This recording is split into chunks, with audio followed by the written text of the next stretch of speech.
Queridas, queridos, ¿pueden los legos ejercer el análisis? Diálogos con un juez imparcial.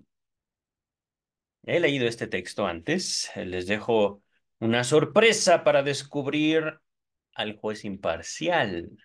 Vamos a comenzar el texto con la nota introductoria por James Strachey o Strachey, como ustedes gusten y manden pronunciarlo. Están viendo en pantalla el nombre original, el título original en alemán. No, no lo voy a leer, no lo voy a leer. Ya sé que quieren verme hacer el ridículo leyendo alemán. No, no, no, no, no, no. Voy a resistir esa, esa tentación de parte de mía. Ajá. Ediciones en alemán, de 1926 a 1975. Recordemos, Sigmund Freud muere en 1939.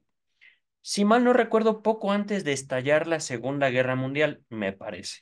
Agosto, no estoy muy seguro. Pero viendo, por ejemplo, más ediciones en alemán, no sé qué significa esto, queridas y queridos, porque eh,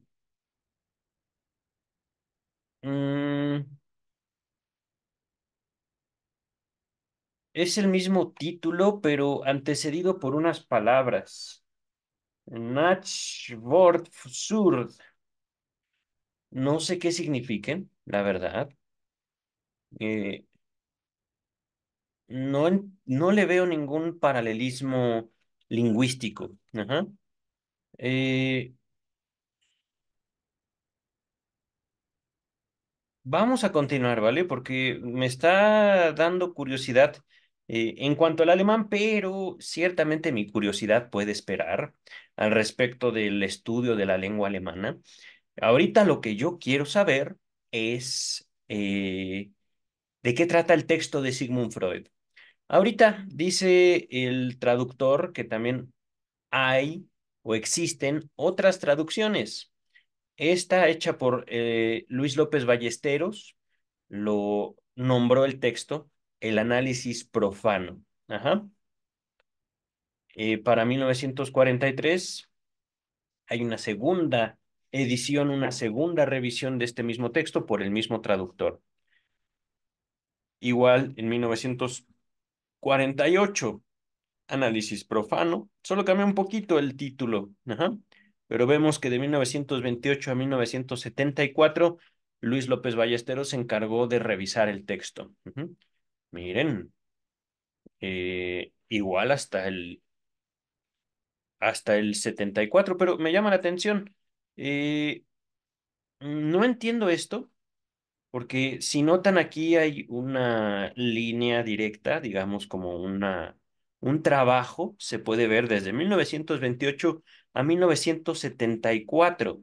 Se entiende que es el mismo texto, solo cambiando el título, quitando el artículo el. Ajá. Es decir, es lo mismo decir el análisis profano a análisis profano. Ujú. Que aquí yo entiendo que es profano como algo hecho por alguien que no estaba, digamos, dentro de un círculo particular. Ajá. Alguien que habla, por ejemplo, de medicina desde la química o viceversa. Habla de química, pero desde la medicina. Estamos haciendo, digamos, un abordaje profano. O podemos también hablar de una situación menos científica, más humanista, de un estudio de la ley a partir de la psicología o también de la psicología a partir de la ley. Por ejemplo, ejemplos de estudios profanos, estudios desde ramas distintas del saber. Ajá. Miren, aquí de hecho, psicoanálisis y medicina. Esto nos puede dar una idea acerca de a qué apunta la palabra profano, que de todos modos me gustaría preguntarle a Google, ¿qué es profano? Profano. Está... Voy a hacer que lea el diccionario. Profano. No, no lo está leyendo. Profano es un adjetivo que significa que no es sagrado ni sirve a usos sagrados, sino puramente secular. que no demuestra el respeto debido a las cosas sagradas. También puede significar: 1. Que no tiene autoridad para opinar sobre algo o carece de conocimientos en alguna materia. 2. Que no mantiene el recato y las buenas costumbres, que se entrega al desenfreno y los excesos. Y 3. Que no guarda el recato, compostura y modestia en la vestimenta o actitud. Profano es sinónimo de laico, secular, seglar o ignorante. Ah, La palabra y voy a interrumpir ahí. Ustedes, por supuesto, pueden indagar más sobre la palabra profano, pero al parecer esta palabra tiene connotaciones religiosas. Ajá. Eh, Parece ser, y por supuesto aquí voy a hacer de manera también muy específica, con el afán también de dotar a la religión de un cierto respeto. Ajá. Podríamos hablar de análisis profano o análisis, digamos, realizado por alguien que no es analista. Ajá.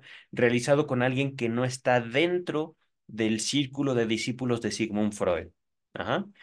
Y hablando de el texto, pero en cuanto a la palabra religión o la palabra profano conforme a un abordaje religioso, se entiende que la religión forma un grupo de personas que comparten entre ellos, entre ellas, un determinado dogma religioso. Ajá.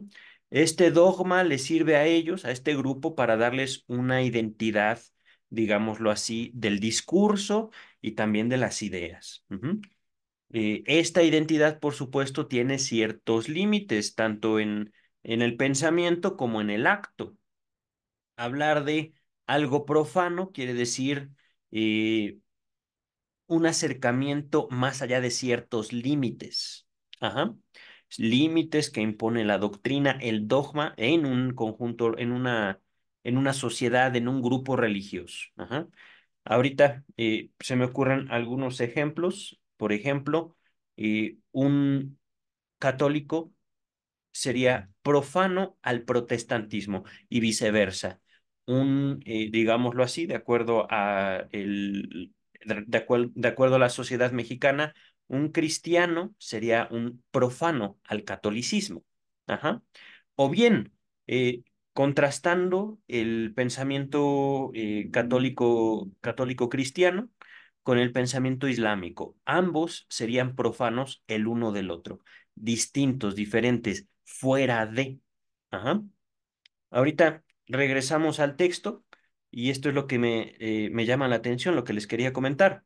Estamos viendo página 176, una línea de trabajo de Luis López Ballesteros y aquí aparece otra. Ajá. Página 168. Al parecer, miren, traducción por Ludovico Rosenthal, el otro traductor, que de hecho de él no tengo yo traducciones físicas. Ajá. De Luis López Ballesteros sí tengo traducciones físicas.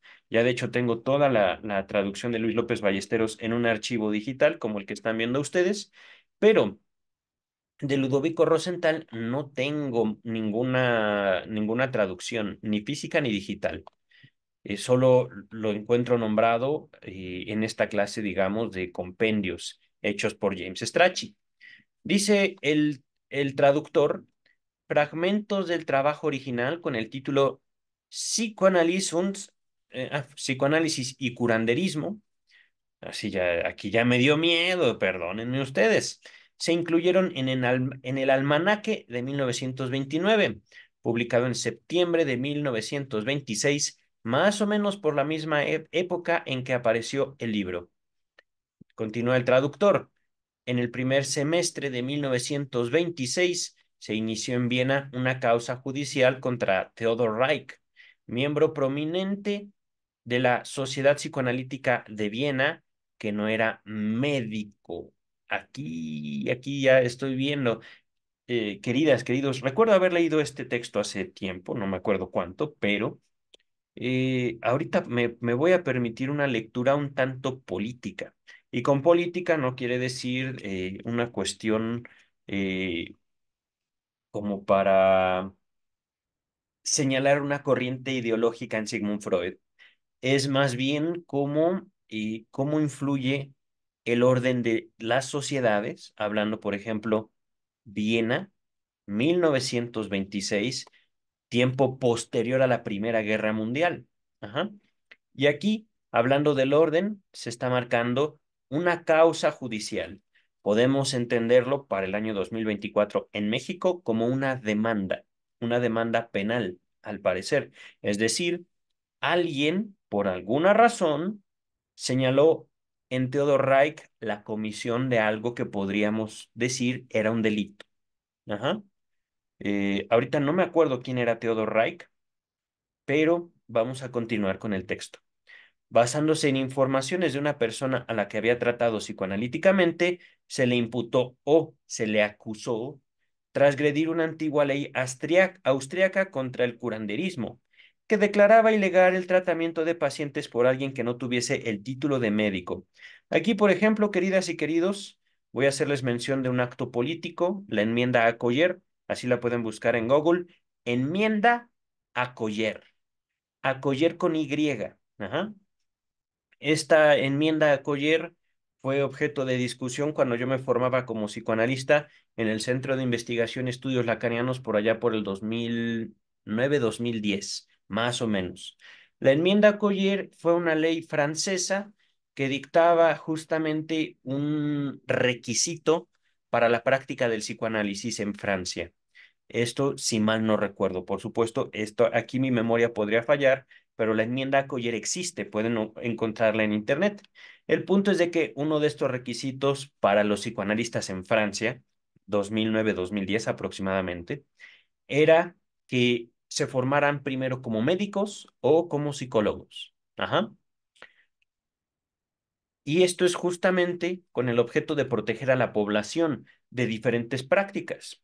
Esto, por supuesto, lo menciono influido por mi formación, mi seminario mi seminario de introducción al psicoanálisis en el Centro de Investigación y Estudios Lacanianos y también como antecedentes a nivel mundial sobre la legislación, las leyes giradas en torno al psicoanálisis. Ajá. Pero fíjense, aquí es donde se está localizando más o menos el meollo del asunto. ¿Qué tan legal es el psicoanálisis? Y esto en sus inicios, en la tierra que lo vio nacer. ¿Quién es y quién no puede ser un psicoanalista? Para 1926 en Viena.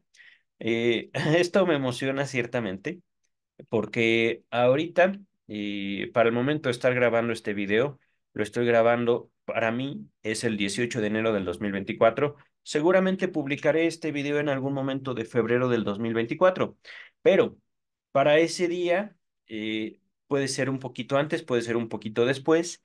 Ya estoy inscrito en el Congreso Internacional de Psicoanálisis. Les voy a hacer algunos videos, algunas grabaciones. Voy a ver qué pasa en esa reunión internacional que se llevará a cabo a través de Internet, a través de las plataformas digitales, digámoslo así. Pero sin duda, este tema, este texto, sigue siendo bastante vigente casi 100 años después. Casi. Ahorita continúo con el texto. Freud intervino al punto enérgicamente. En rigor ya venía defendiendo la posición de Theodor Reich y del análisis ejercido por legos, es decir, gente que no es doctora, médico, profesionales en la medicina. Esto desde 1924, al menos 2 años antes de este texto que vamos a leer. En una carta inédita que escribió a Abraham el 11 de noviembre de ese año le decía: el fisiólogo Düring, miembro jerárquico del Consejo de Salud y como tal dotado de alta autoridad oficial, solicitó mi opinión sobre el análisis ejercido por Legos. Se la di por escrito y luego discutí el tema con él, y esto dio lugar a un cambio a un amplio acuerdo entre ambos. Pese a dicho acuerdo, el Consejo Municipal de Viena prohibió oficialmente a Theodor Reich, al parecer, la práctica del psicoanálisis en febrero de 1925. Se entiende que un año antes de lo que estamos por leer. Freud comenzó a redactar el presente opúsculo, esta carta, este ensayo, a finales de junio de 1926 para su publicación inmediata. Fue impreso antes de fines de julio y publicado en septiembre de 1926. ¿Ah? En parte quizá como consecuencia de su intervención, pero también en parte porque las pruebas contra Reich eran insuficientes. El fiscal dio por cerrada la causa luego de una investigación preliminar. Miren, aquí veo que me salté la nota número uno. Voy a leer la uno y la dos. Entonces, la uno se refiere a que no, Theodor Reich perdió, o se le prohibió ejercer el psicoanálisis en febrero de 1925 por no ser doctor. Véase la carta de Freud a Julius Tandler el 8 de marzo de 1925. Digamos de paso que fue muy probablemente el fisiólogo Düring. Digamos de paso que muy probablemente el fisiólogo Düring le sirvió de modelo para el juez imparcial. Ay, caray, caray. Entonces, la segunda nota a pie de página nos remite al epílogo, es decir, como ven, es un texto bastante extenso. El epílogo, lo último, entiendo del texto, empieza en la página 235 y estamos en la 168. Va a ser un trabajo rico este. Ahorita nos vamos a conformar con esta nota introductoria por Strachey y el capítulo uno. Dice el traductor, James Strachey, pero el asunto no paró ahí. La publicación del opúsculo de Freud trajo a plano las grandes diferencias de opinión existentes dentro de las propias asociaciones psicoanalíticas en cuanto a la admisibilidad del ejercicio del psicoanálisis por personas sin título médico. Admisibilidad, qué tan admitible es algo, qué tan correcto, qué tan pertinente, qué tan bueno es que ocurra que el psicoanálisis sea ejercido, se haga, se lleve a cabo por gentes sin título de medicina. Y esto, queridas, queridos, no terminó aquí, ¿eh? Eh, Estoy leyendo este otro libro que ya les he mostrado antes. Ya les he mostrado este libro que a ver si se alcanza a ver en pantalla el título. No, no se ve. Bueno, las controversias Anna Freud, Melanie Klein. Ajá. Después de la muerte de Freud, hubo una gran división dentro de el seno del psicoanálisis, el grupo, digamos, que formaban los psicoanalistas vivos después de la Segunda Guerra Mundial. Ajá. Una situación también bastante fascinante en cuestión de cómo el psicoanálisis sobrevivió después de la Segunda Guerra Mundial y antes de la enseñanza de Jacques Lacan. Ahorita continuamos con el texto, que por cierto, Lacan era psiquiatra, si mal no recuerdo, psiquiatra francés, Jacques Lacan, pero sí tenía formación médica.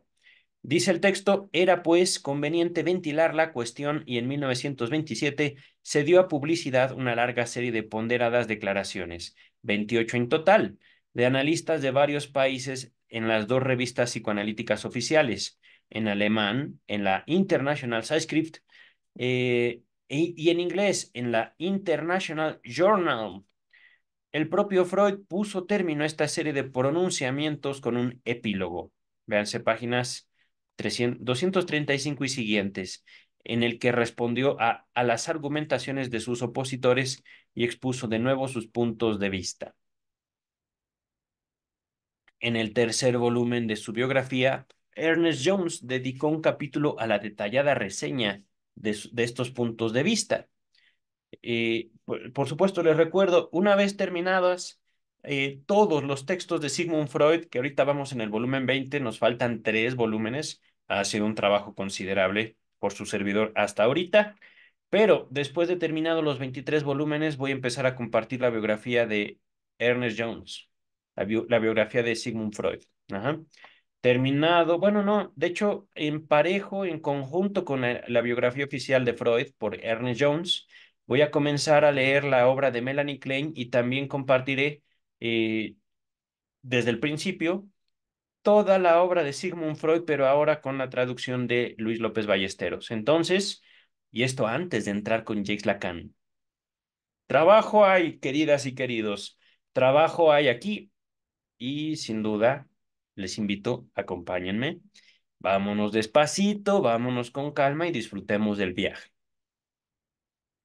Dice el texto, desde los primeros tiempos, Freud sostuvo firmemente que el psicoanálisis no debía ser considerado como de competencia exclusiva de la profesión médica. Y aquí, queridas y queridos, hay algo que yo quiero señalar, que quiero poner en evidencia. El psicoanálisis se separa, nace de la disciplina médica, pero no puede sostener la ética de los médicos. La ética médica marca la enfermedad es algo negativo per se. Tenemos que eliminar la enfermedad. Ajá. Freud se aproxima a un problema de salud mental en su tiempo, la neurosis, y descubre que los sujetos, digámoslo así, los neuróticos, los enfermos, adquieren la enfermedad con otros propósitos. A veces, la enfermedad se crea y se sostiene para permitir la formación de lazo social. A veces, la enfermedad es o implica en sí misma una ganancia para el enfermo. A veces, la enfermedad es lo único que sostiene la vida de los enfermos, la vida afectiva, la vida sexual, la vida familiar, la vida laboral. Ajá. Entonces, cuando Freud elabora el psicoanálisis, lo plantea como un método de investigación, también como un tratamiento a fin de no llevar a los neuróticos a la salud, no de necesariamente eliminar el síntoma neurótico, sino devolverle al neurótico, a la neurótica, aquello que el síntoma neurótico representa en su vida, esa voluntad de apropiarse de su deseo, por ejemplo, de sostener una relación, de quedarse en un trabajo, etcétera, etcétera, etcétera. Ahorita estoy haciendo un resumen muy amplio a mi criterio, pero también muy escueto, muy simple, muy simplón, de la contribución de Freud a la historia de la medicina. A partir del psicoanálisis, el movimiento psicoanalítico se separa de la medicina no para buscar curar a cualquier costo, que de hecho la crítica mía al concepto moderno 2024 de salud mental es que al condenar la enfermedad mental, se condena al enfermo mental a la separación, al aislamiento social. Ajá. Se les señala como enfermos sin poder señalar el agente patógeno, sin poder aportar hasta el 2024 ningún tratamiento concluyente, abarcativo, humano hacia los llamados enfermos mentales, que ya la neurosis no existe, pero eso no implica que, bueno, no existen en los criterios diagnósticos, no existen los manuales de diagnóstico, pero no implica que no se siga presentando los mismos fenómenos bajo otras caras, bajo otros nombres para el 2024. Ajá. Ahorita regresamos al texto. Todo esto se los comento para señalar la diferencia entre la ética psicoanalítica y la ética médica, razón por la cual el psicoanálisis, desde 1926, desde antes incluso, como vemos, era promovido por Sigmund Freud como no una terapia en el sentido que la comprendemos, una técnica, una aproximación, un método de estudio y también una forma en la cual doctores y no doctores podrían protegerse a sí mismos, sus intereses, de la influencia de la neurosis. Ahorita voy a dejar hasta aquí mi comentario para continuar con el texto y terminar esta nota introductoria. Dice el doctor James Strachey, la primera publicación en que expresó esta opinión de que el psicoanálisis podía ser y debía ser considerado para prácticas con gente que no haya sido formada en la medicina, parece ser su introducción al libro de Pfister. Oscar Pfister, si mal no recuerdo, gran amigo de Sigmund Freud, que hasta donde recuerdo no era médico, era pastor protestante era el líder de una iglesia cristiana, Oscar Pfister. Ajá. Y por supuesto, discípulo de Freud, amigo de Freud. Continuamos. El 18 de julio de 1926 envió a la New Presse, Nueva Prensa Libre, una carta sobre este mismo tema. Y en otra carta citada por Jones, que data de 1938, cuando se aproximaba el fin de su vida, de Freud, declaró, palabras de Freud, no he adjurado nunca de estas opiniones y las sostengo con mayor insistencia aún que antes. Es decir, nunca me he retractado, nunca me he apartado, nunca he dicho lo contrario. Sostengo que el psicoanálisis no puede limitarse al ejercicio de médicos. Ajá. Dice el texto, pero es en la presente obra donde discutió más cabal y puntillosamente el problema. Aparte de esa cuestión, en estas páginas Freud hizo quizá su más feliz descripción de la teoría y práctica del psicoanálisis, escrita en su estilo más ágil y vivaz.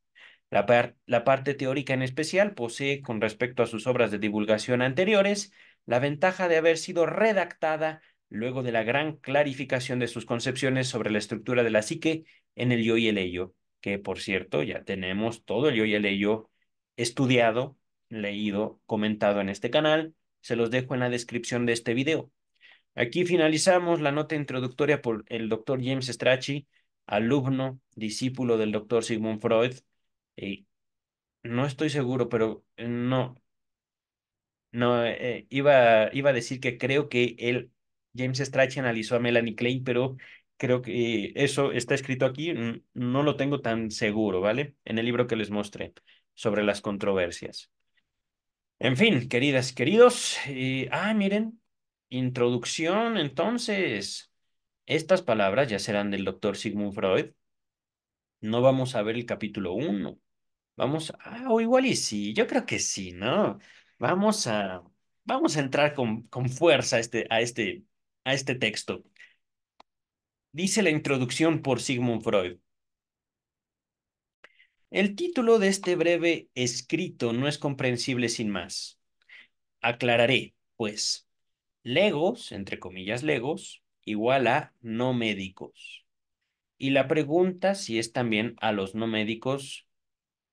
La pregunta es si también a los no médicos debe permitírseles ejercer el análisis. Por supuesto, con el análisis se refiere a el psicoanálisis. Ujú. Esta pregunta tiene un condicionamiento tanto temporal como espacial. Temporal, porque hasta ahora nadie se había preocupado por determinar quién ejerce el análisis, el psicoanálisis, perdón. Y aún se preocupaban harto poco con testes, ¿eh? Con testes en el deseo de que nadie lo ejerciera. Eh, no lo entiendo muy bien. Esta palabra, no sé si así se lea. Yo jamás, o bueno, no la recuerdo haber leído, pero yo no la uso, esta palabra, contestes. A ver, supongo que se entiende como contentos o apoyados o inclinados. Entonces, una introducción un poco voluptuosa, la voy a nombrar así, convulsa. eh, Se entiende que, dado que el psicoanálisis tenía más o menos unos 20 años de existir a partir de la publicación de la interpretación de los sueños, 10 años en los cuales Freud era el único psicoanalista más o menos del mundo, eh, nace la escuela psicoanalítica, nace el movimiento psicoanalítico, obtiene una forma, una divulgación universal, es decir, en todo el mundo, y de repente empiezan a preocuparse por quiénes son los psicoanalistas. Ajá. El punto es de que las críticas, los, ¿cómo decirlo? Eh, los opositores eran felices simplemente con la esperanza de que nadie lo ejerciera. Dice el texto, y ello con diversos fundamentos en cuya base se encontraba idéntica aversión. Ajá. No sé si esta palabra exista como tal. Contestes. No, contestes. Déjenme ver si existe. Contestes. Aquí está la definición de conteste, dicho de un testigo, que declara lo mismo que ha declarado otro, sin discrepar en nada. Ah, parece una respuesta copiada, digámoslo así. Eh, conteste. Eh, entonces, por igual, parece falsa, pero eh, digo, yo me siento más cómodo con la lectura que le di, buscando más bien que nadie ejerciera el psicoanálisis. Nadie se preocupó por determinar quién lo ejerce, ajá, quién lo hace acá, quién lo lleva a cabo. Ujú. Voy a continuar con el texto. Por tanto, la exigencia de que solo los médicos analicen corresponde a una nueva actitud frente al análisis, más amistosa en apariencia. Puntos suspensivos. Si puede aventar la sospecha de que no es sino un retoño algo modificado de la actitud anterior, es decir, un total rechazo, una aversión completa. Ajá. Se admite que en ciertas circunstancias se emprenda un tratamiento analítico, pero si tal se hace, solo los médicos estarán autorizados. El motivo de esta limitación es lo que debe indagarse, y la pregunta está condicionada espacialmente porque no vale con iguales alcances para todos los países. En Alemania y Estados Unidos no es más que una discusión académica, es decir, de las universidades, pues en esos países los enfermos pueden hacerse a tratar como ellos quieran y por quien lo deseen.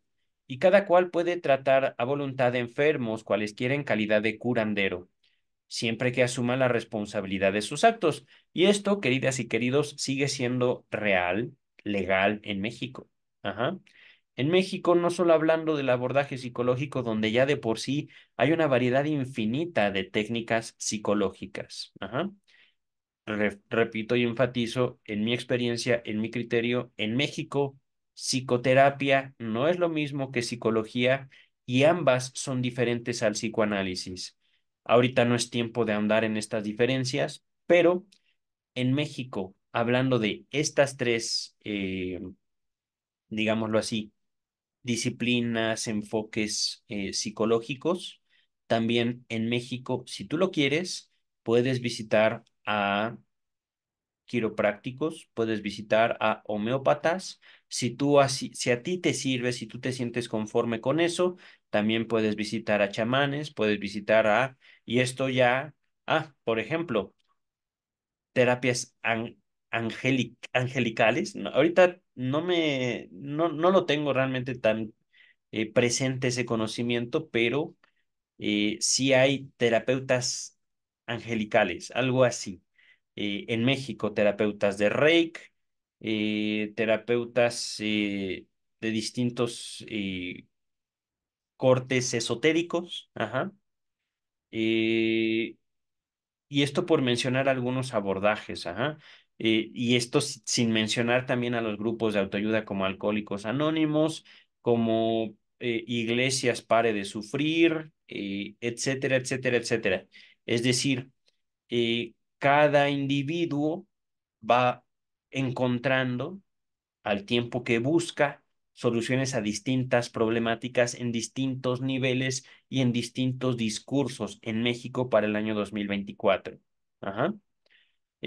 Por lo que veo, la cuestión de la salud y el bienestar, por supuesto, no se limita de ninguna manera a un ámbito académico, es decir, no podemos decir que la universidad y su bastión, la ciencia, como un conocimiento verdadero, digámoslo así, eh, sea el único medio o el único camino a través del cual la sociedad mexicana, hablando de mi caso, porque soy mexicano, La sociedad mexicana busca, digamos, su bienestar, digamos, su salud, digamos, su tranquilidad, ajá, incluyendo también ciertas aproximaciones a enfermedades físicas. Ujú. Por ejemplo, hablando de México, hay tratamientos, así se les denomina, naturistas. Son no propiamente médicos, pero sí se aproximan digamos, como a una herencia un tanto prehispánica, pero una herencia o a un tratamiento que busca abordar los problemas médicos a partir de el acercamiento a sustancias de origen natural, ajá, sin procesos químicos, sin procesos, ¿cómo decirlo?, industriales. Ajá. Y esto en México para el año 2024. Aquí viene la nota a pie de página número 1 al respecto de eh, curanderos, siempre que asuman la responsabilidad de sus actos. Ajá.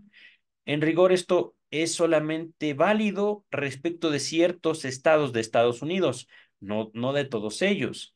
También lo es respecto de la Gran Bretaña. Ajá. Vamos a continuar. Aquí me quedé. La ley no se inmiscuye, a menos que se la requiera para castigar un daño inferido al paciente. Aquí les voy a hacer mención, por ejemplo, hablando de los abordajes populares. Se tiene en la Ciudad de México al alcoholismo y la drogadicción como enfermedades de acuerdo a los códigos médicos, ¿cuál es? No me acuerdo el nombre, es la Ley General de Salud, me parece, en la Ciudad de México y en todo el territorio mexicano se señala el alcoholismo y la drogadicción como un problema de salud mental. Ajá. Pero la población en México, la población popular, digámoslo así, sin apegarse al método científico, sin apegarse incluso a los tratamientos médicos, tienen más cercano un tratamiento que se le llama anexos en la Ciudad de México y por supuesto también el área conurbada, es decir, la mancha urbana que conforma la Ciudad de México, que incluye la capital del país, la Ciudad de México como tal, pero también se extiende a el territorio del Estado de México, digamos dos demarcaciones o dos estados que conforman la Ciudad de México. Pero dentro de estas demarcaciones, dentro de esta mancha urbana, en muchos lugares, desde lugares con mucho poder económico hasta lugares muy precarios en cuestión socioeconómica, se desarrollan estos lugares conocidos como casas de recuperación, centros de rehabilitación o anexos. Ajá. El tratamiento brindado, en algunos casos, sí abarca tanto la atención médica, psiquiatra y psicológica. No les miento. En algunos de estos, principalmente los más pobres, económicamente hablando, los tratamientos son en base a la tortura. No estoy exagerando. Trabajé yo, digamos, durante algún tiempo en el punto medio. Ujú. Y esto como profesional de la psicología, no tanto como analista. Trabajé del 2006 hasta 2009, me parece, en estos lugares, centros de rehabilitación, donde yo llegué a atender muchos pacientes que venían de los estratos económicos más bajos. Ajá. Esto, por supuesto, estos tratamientos en base a la tortura llevaron al gobierno de la Ciudad de México alrededor del año 2012, año en el que yo empiezo mi formación como psicoanalista, a emprender una campaña de acercamiento. Cuando yo todavía trabajaba, aún antes de formarme como psicoanalista, trabajaba en estos centros de rehabilitación con un abordaje médico, psiquiátrico, psicológico. Llegaron representantes de la Secretaría de Salud de la Ciudad de México para tratar de hacer censos, para tratar de dar una historia. ¿Por qué? Estos tratamientos, repito, que se popularizan en la Ciudad de México desde los estratos socioeconómicos más bajos, que abarcan la tortura como método de tratamiento hacia el problema del alcoholismo y la drogadicción, el consumo de sustancias, le costaron la vida a muchísimas personas. Ajá. muchos, digámoslo así, enfermos, realmente adictos, alcohólicos, murieron por tratamientos que abarcaban a veces torturas, a veces no tanto torturas, sino tratamientos religiosos también. No les miento, un caso del que yo tuve conocimiento fue de un alcohólico que llegó a un centro de rehabilitación cristiano, cristiano evangélico. Los cristianos abordaron a este alcohólico como si fuera un endemoniado de acuerdo a sus creencias. Ajá. De acuerdo a sus creencias también, ellos podían sacar al demonio del alcoholismo con golpes literales de Biblia en la frente del alcohólico. Mataron a ese alcohólico. Esto lo supe también por testimonio de pacientes míos, pacientes en la clínica psicológica, no psicoanalítica. El psicoanálisis yo lo comienzo poco después de trabajar en estos centros de rehabilitación. El psicoanálisis, yo me formé en psicoanálisis de 2009, no, perdón, de 2012 a 2000, no, perdón, 2009 a 2012. Yo comienzo el trabajo en centros de rehabilitación del 2006 al 2009. Ajá. Termino mi trabajo como psicólogo dentro de centros de rehabilitación. Comienzo mi formación como psicoanalista, pero eso será motivo de otra historia, de otro, de otro video, de otro tiempo. Ajá. Aquí, justo lo que estamos viendo es que no solo en cuestiones de Viena, es una preocupación estatal emitir leyes que vigilen no solo los derechos, sino también la integridad de los pacientes de distintos tratamientos. Y también es motivo de la ley definir qué es y qué no es enfermedad. Ajá. Es ahí hacia donde encamino mis estudios en derecho. Ajá. Hay mucho que decir, queridas y queridos, pero ahorita regresamos al texto. ¡Mua! Un beso para ustedes. Por supuesto, grabo este video, repito, desde la Ciudad de México. Para mí es el 18 de enero del 2024. Seguramente publicaré este video en febrero 2024. Pero he tenido una carrera en la psicología bastante interesante, en el psicoanálisis fascinante y empiezo en febrero de este año mis estudios en Derecho en la Ciudad de México. Ahorita continuamos con el texto, ¿vale? En cambio, en Austria, país en que escribo, dice Sigmund Freud, y para el cual lo hago, la ley es preventiva. Sin esperar el resultado, prohíbe al no médico tratar enfermos. Fíjense, hay una diferencia. No todos los países es lo mismo. Ajá. Aquí ya estamos hablando, sin duda, de un abordaje psicoanalítico de los estados, un abordaje psicoanalítico que no puede prescindir de la ley. Y la ley es diferente para todos los estados. Comparte ciertas características, comparte ciertos objetivos o la ley sirve para las mismas cosas en todos los estados, pero para procurar esas cosas tiene diferentes caminos. Ajá. Les recuerdo, mi línea de investigación como psicoanalista es psicoanálisis del Estado. Ujú. Y aquí lo que estamos viendo, ya la mención de abordajes legales y un comentario psicoanalítico de varios países. Ajá. Ahorita me voy a remitir a la nota a pie de página número 2, que nos dice, lo mismo sucede en Francia. Hermoso esto. Al menos para mí esto es hermoso. Dice el texto, aquí, en Austria, sí tiene el sentido práctico la pregunta dirigida a saber si los legos no médicos están autorizados a tratar enfermos mediante el psicoanálisis. Pero es verdad que el texto de la ley parece responderla apenas se la plantea. Los neuróticos son enfermos. Los legos no son médicos. El psicoanálisis es un procedimiento destinado a curar o mejorar enfermedades nerviosas. Fíjense, Aquí no dice enfermedades mentales, dice enfermedades nerviosas. Neurosis literalmente es inflamación de los nervios. Ajá. Es la, digamos, como etiología. No, no, no, no, no.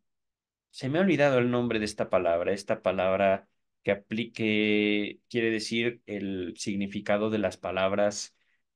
Etiología no es epistemología. Ajá. Ahorita, de hecho, me gustaría recurrir a la definición de neurosis. Neurosis.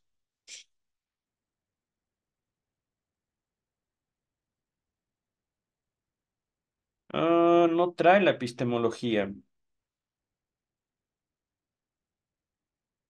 Mm, Estoy recurriendo a Wikipedia, pero no trae la etiología. Origen del término.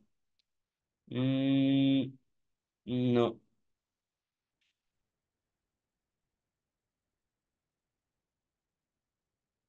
Epistemología de neurosis.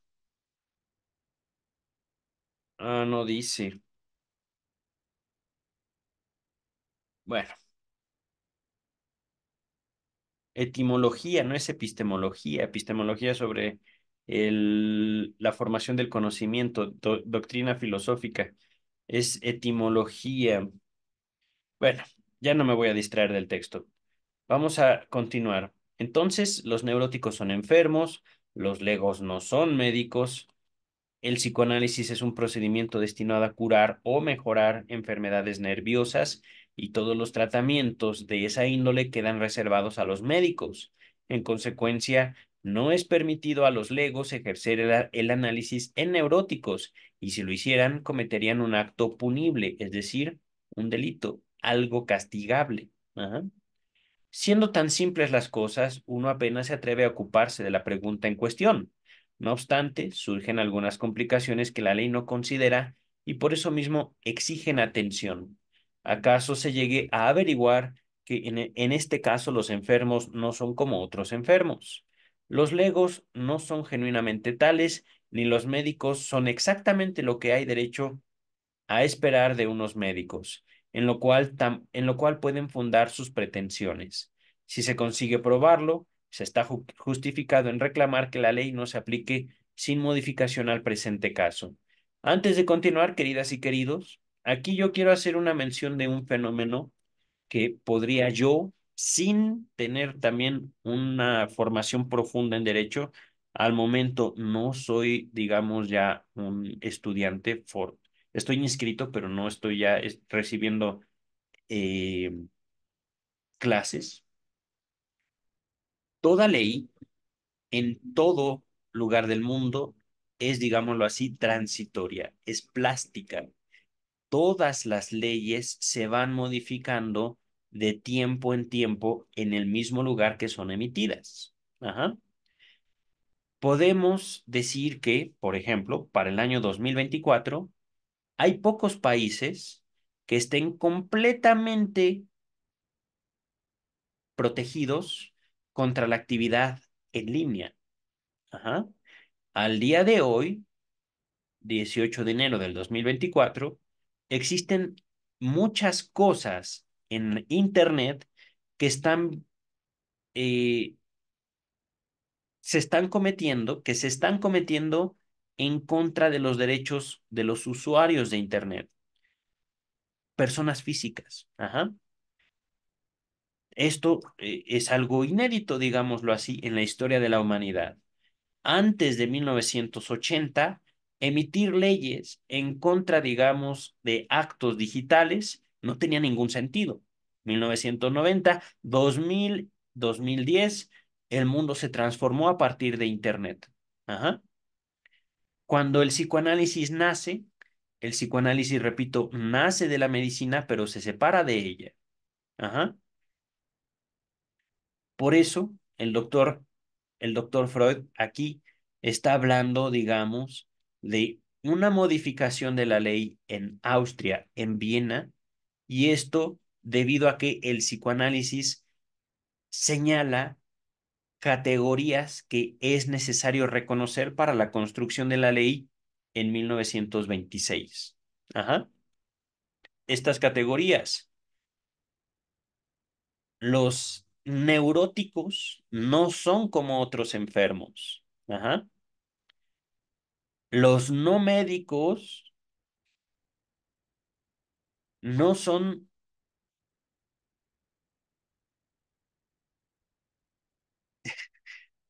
es que si lo leemos así, los no médicos no son genuinamente tales, eh, nos remite, digamos, a la identidad de la medicina,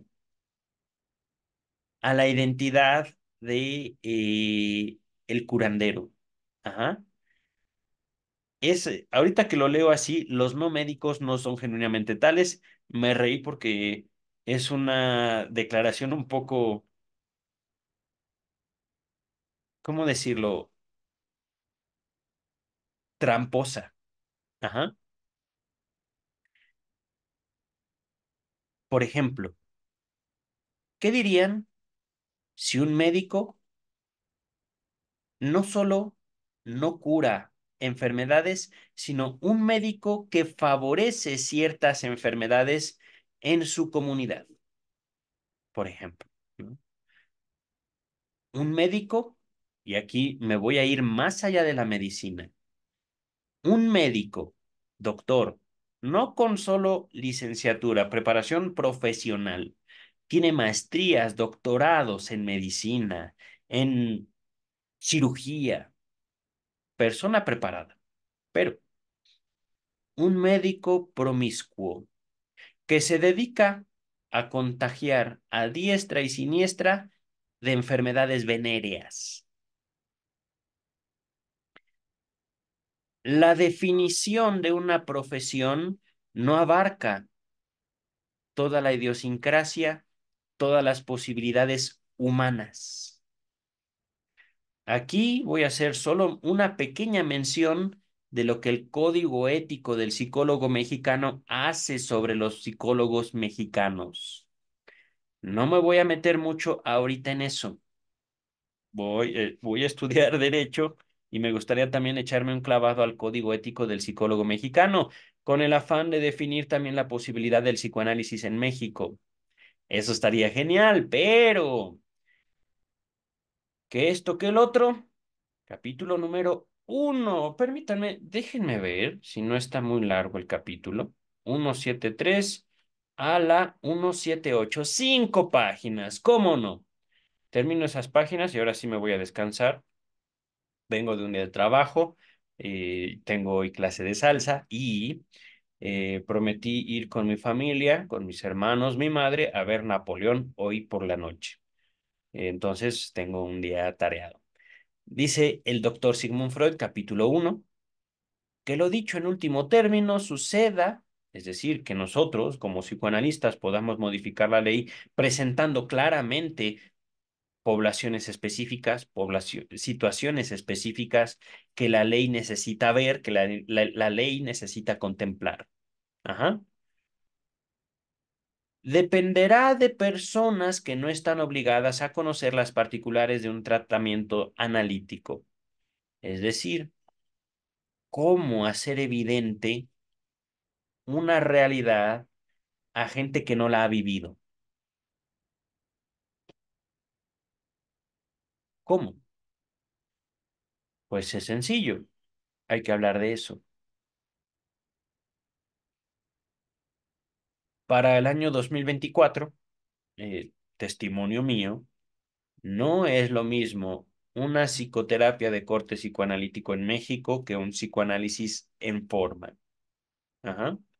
La principal diferencia es que el psicoanalista no va a estar sujeto al concepto de salud mental, mientras que el psicoterapeuta podría incluso afectar la salud mental de sus pacientes procurándoles salud mental. Una situación paradójica, pero no es rara. No voy a meterme mucho ahorita, voy a regresar al texto señalando cómo en México, para el año 2024, el psicoanálisis no solo es posible, sino también necesario en México. Ahorita regreso al texto. Nuestra tarea, ahorita, pueden los legos ejercer el análisis, es ilustrar acerca de ellas a esos jueces imparciales, a quienes supondremos ignorantes por ahora en la materia, es decir, cómo presentar el psicoanálisis a alguien que no ha estado en el diván, cómo presentar al psicoanálisis a alguien nuevo, pues simplemente se hace. Ajá. Dice el texto. Lamentamos no poder asistir a un tratamiento de esa índole. Es decir, supongamos, yo tengo un analizante, yo tengo un diván, él o ella llegan al diván. Bueno, sucede sucede el análisis, de lo cual no hay garantía.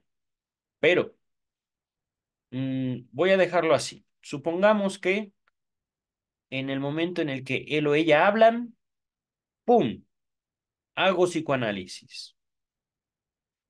Lo que ocurre entre el analista y su analizante es algo, digamos, que no puede ser tan fácilmente percibido por un observador. E incluso si yo, aún con la aprobación de mi analizante, introduzco a un observador en el análisis, en la sesión de análisis, ya no es, digámoslo así, un psicoanálisis en forma.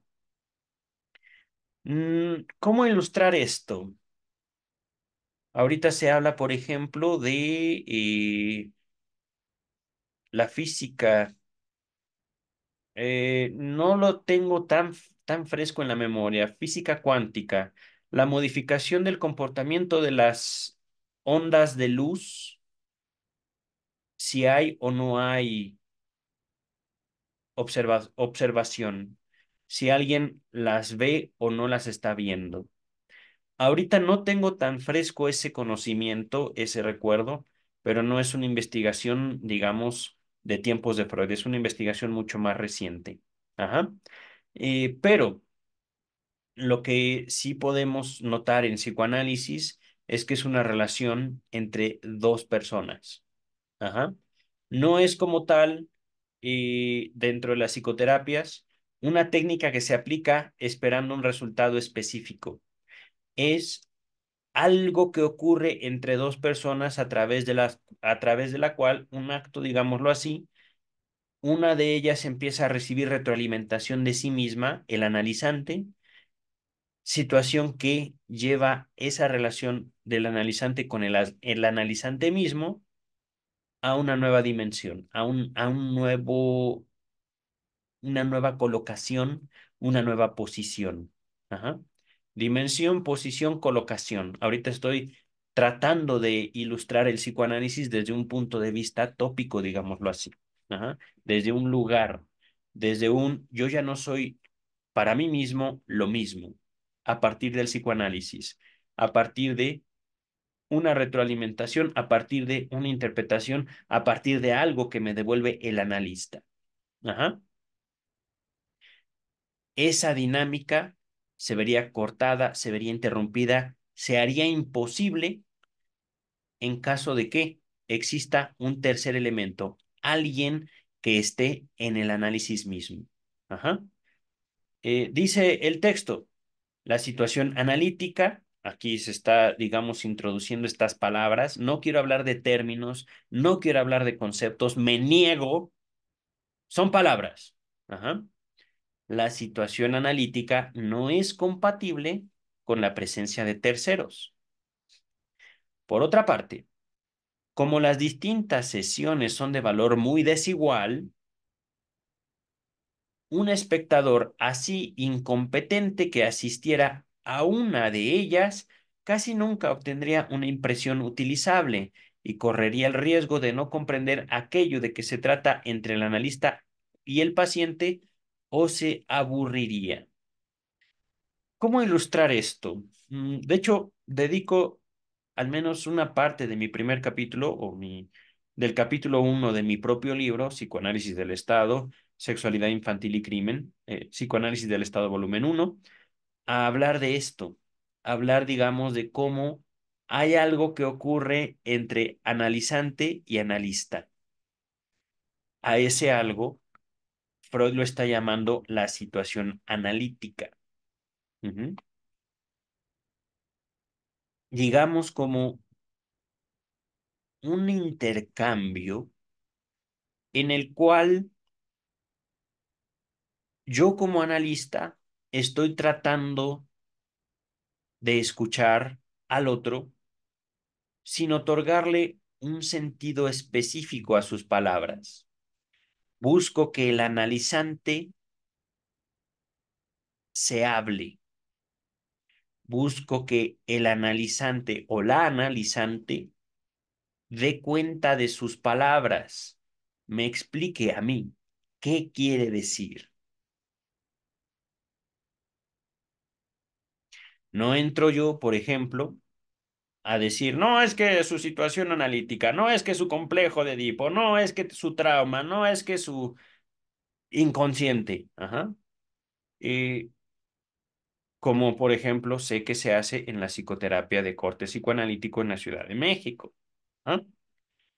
Se trata, digamos, de una situación específica, una relación específica, la situación o la relación analítica, es decir, lo que ocurre entre una persona que es analista y alguien que lo consulta, la consulta al analista. Ajá. Y si pudiéramos introducir a un espectador, ese otro no tendría forma, digamos, de dar cuenta de ese contacto. Para el espectador quedará como un, están platicando. Pero dentro de la plática, por describirla de una manera, ocurre algo. Ocurre que el analizante se enfrentó a sí mismo o a sí misma, no al analista. El analista no es una figura de autoridad que pretende decirte lo que está bien y lo que está mal. El analista te regresa lo que eres, te regresa lo que dices. Ahorita voy a dejar hasta aquí mi descripción. Es algo también por demás apasionante, por demás también oscuro.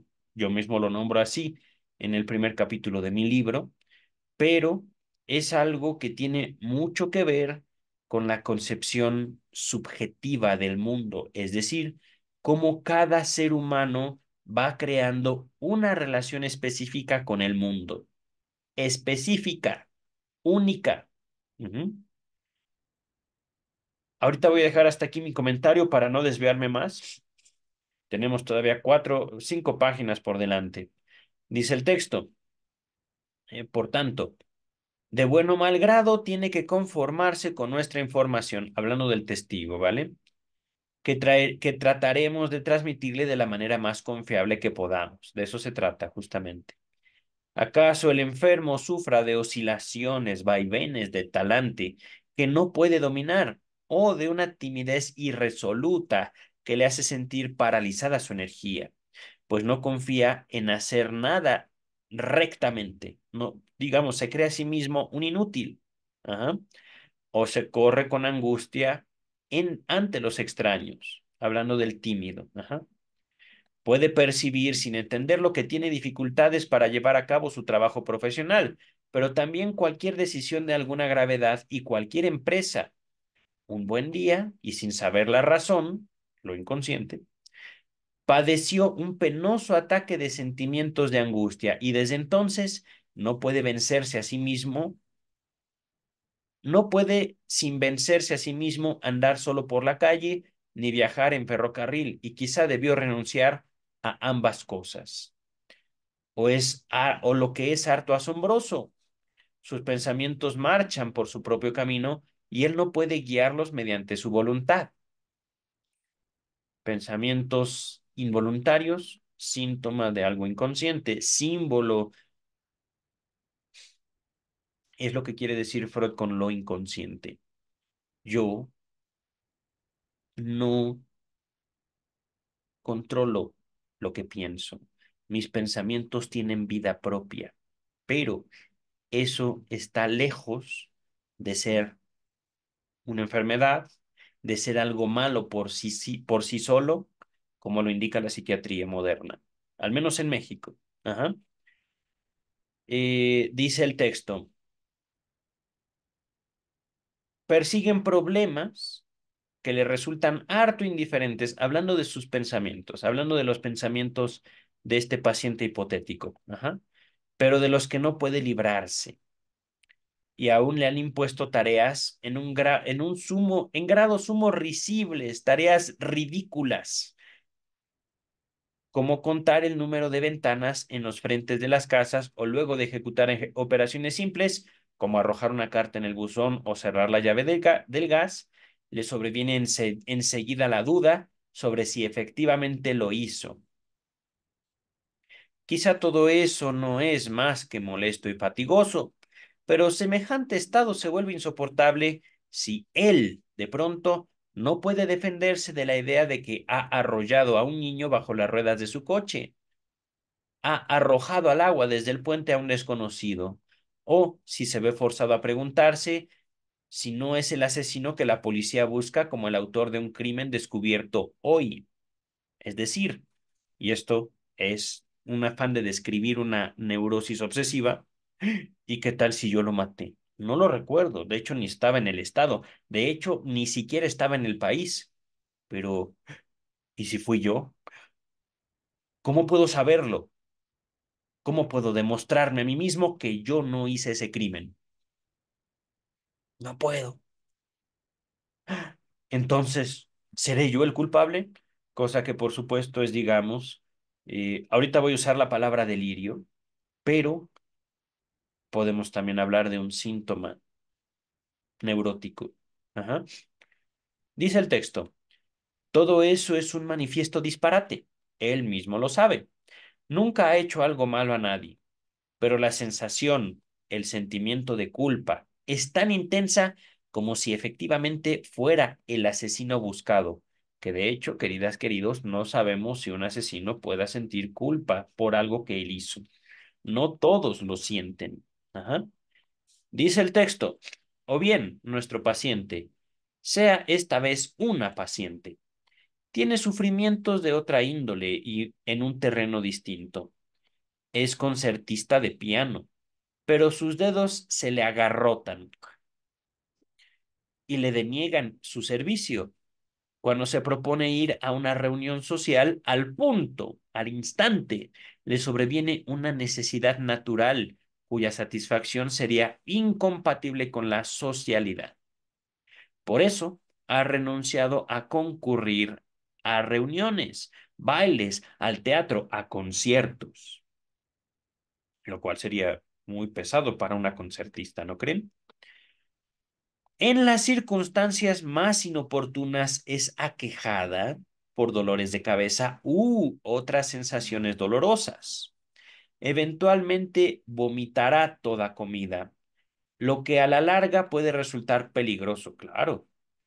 Por último, es lamentable que no soporte las emociones, imposibles de evitar en la vida.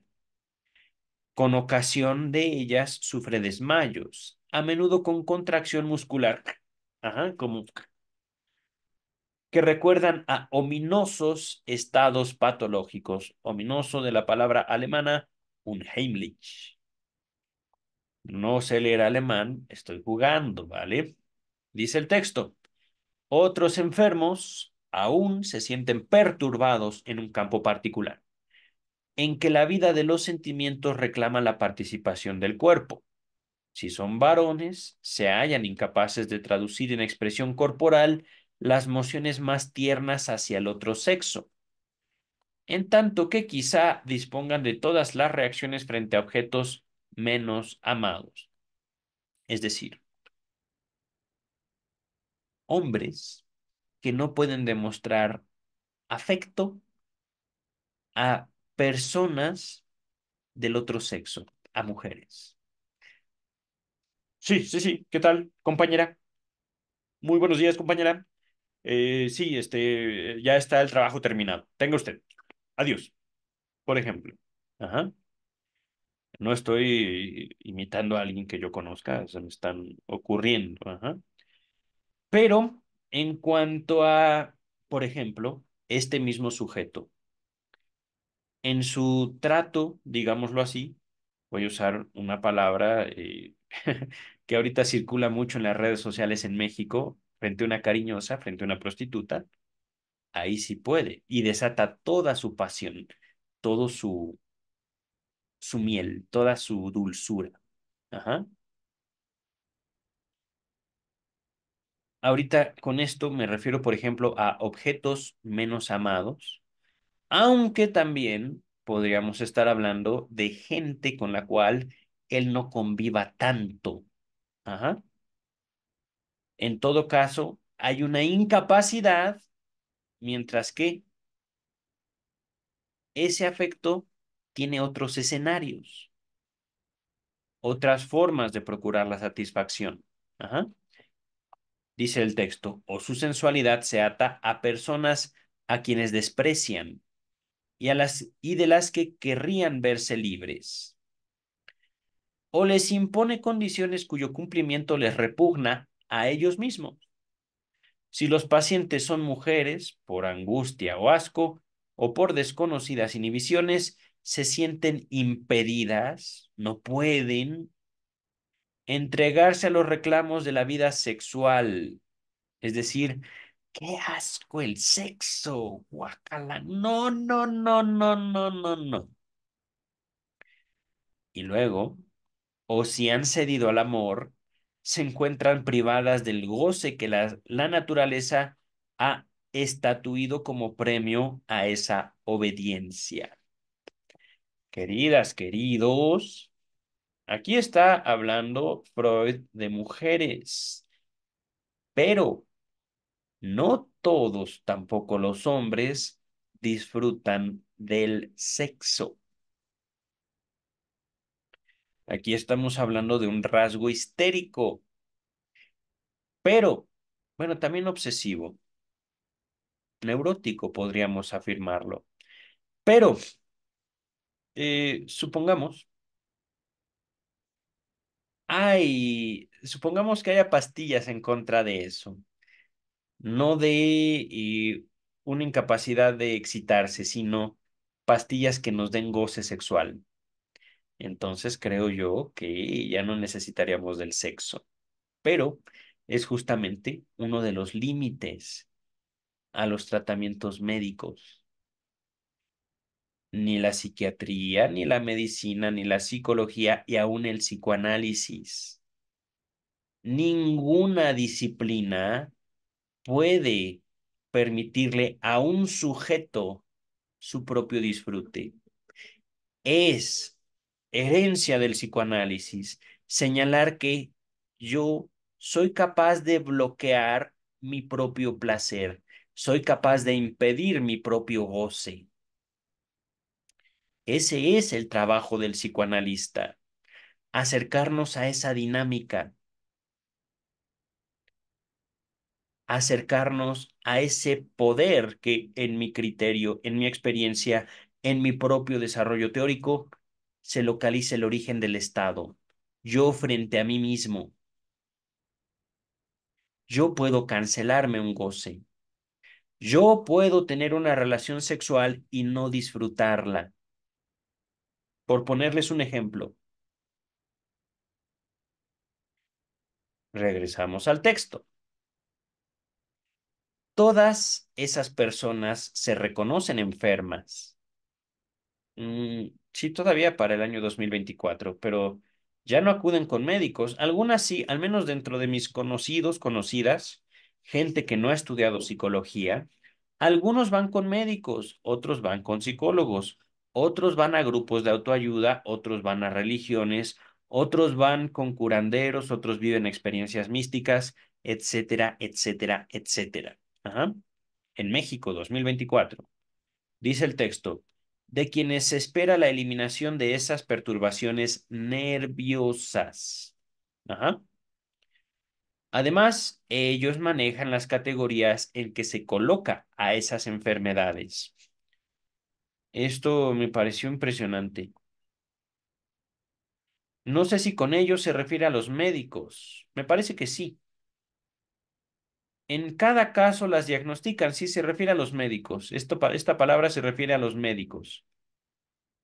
Los médicos construyen categorías. Ahí colocan eso que las personas ya reconocen como enfermedades. Ajá. Pero estamos hablando de un tiempo y una sociedad específica. Les recuerdo, Austria, Viena, 1926. Había neurosis. Hoy ya no la hay. No porque no exista, sino porque los médicos no la reconocen. Ajá.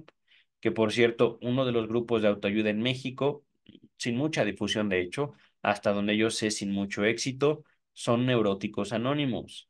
No se trata de un estudio de Sigmund Freud, se trata más bien de aproximarse a la neurosis como un problema moral a resolver por un tratamiento moral de 12 pasos de Alcohólicos Anónimos. Ajá. Es decir, en México, Ciudad de México, año 2024, existe un tratamiento derivado de los 12 pasos de Alcohólicos Anónimos, a partir del cual se proponen los neuróticos anónimos resolver problemas morales, resolver dilemas éticos, ajá. Y por supuesto tener amantes los unos con los otros hasta donde sea posible. Ujú. Porque ustedes creen que los grupos de autoayuda son nada más para autoayuda. Bueno, hay muchas clases de autoayuda, queridas y queridos. Dice el texto. Es que la humanidad es hermosa, queridos, queridas. La humanidad es bella. El punto es saberla ver. Dice el texto. Aquí me quedé. En cada caso, los médicos las diagnostican según sus puntos de vista con diversos nombres. Neurastenia, psicastenia, fobias, neurosis. Neurosis obsesiva, histeria, me está buscando, no, ahorita no puedo. Lo siento, ahorita te hablo. Entonces, estas categorías existían para tiempos de Freud. Hoy ya no existen la gran mayoría. Si acaso se salva la neurosis obsesiva. Ajá.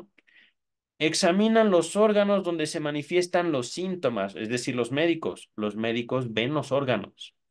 Ay, tengo que interrumpir, queridas, queridos. Permítanme un minuto. Discúlpenme ustedes, queridas, queridos, pero era una llamada importante y ustedes vieron que me insistieron, no podía yo dejar de contestar. Pero entonces estábamos categorías médicas, categorías variables conforme el tiempo. Ahorita la única que existe es ya no neurosis, se le llama hoy trastorno obsesivo compulsivo o TOC. Por supuesto, una categoría psiquiátrica, una categoría de la especialidad médica que tiene como objetivo definir y curar trastornos mentales, enfermedad mental, procurar la salud mental, pero por supuesto, una rama de la medicina altamente cuestionable, y no por atacar la psiquiatría, sino por señalar su justo valor. Ajá.